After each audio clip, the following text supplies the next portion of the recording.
Alright, in this problem, I'm given 12,000 joules of work is required to stop a 45 kilogram cart. And the problem is asking me for the speed the cart was traveling before it was brought to a stop. So let's just go ahead and get started by pulling out all of the givens out of the problem. The first thing I see is that 12,000 joules of work is required.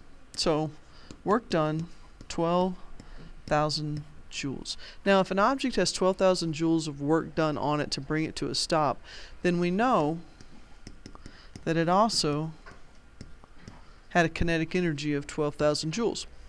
So I'm going to go ahead and put that in the givens just to remind me of that relationship.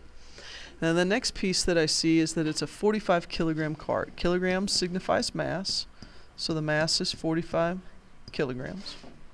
And then the question, what speed was the cart traveling? So we'll be looking for velocity. Remember that speed and velocity are fairly interchangeable. Now I have kinetic energy, mass, and velocity. So it looks like I'll be using the kinetic energy formula, Ke equals mv squared. Come down here and plug in my value for Ke, 12,000 joules, and that equals 1/2 the mass, which is 45 kilograms, times our unknown velocity, which we have to remember is squared, so we have to keep that in the formula.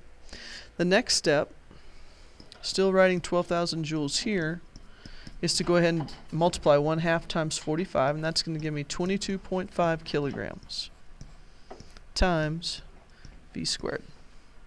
Now you notice I put the square in here now instead of out there. It really doesn't matter so much for this problem because there's nothing being added in here, so it's okay to put it inside the parentheses.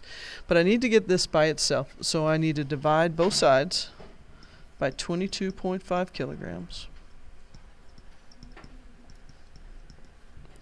And that gives me v squared equals, and then 12,000 divided by 22.5, if I put that in my calculator,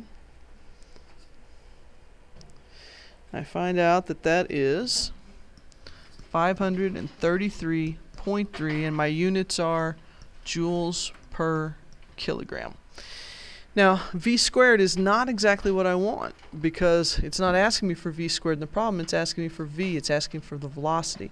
So to get velocity in this problem, I'm going to have to take the square root of both sides. So I take the square root of this one and the square root of that, and that's going to leave me v equals, and in my calculator, I'll press the square root key, and then 533.3.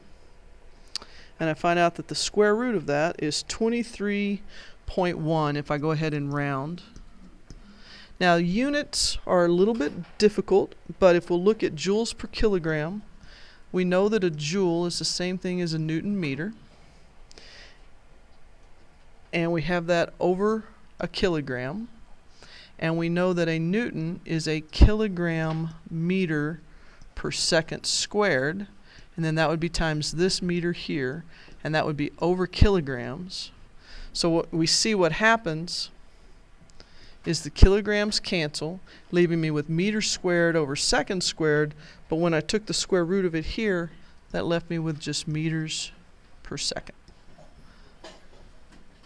And so my answer is 23.1 meters per second.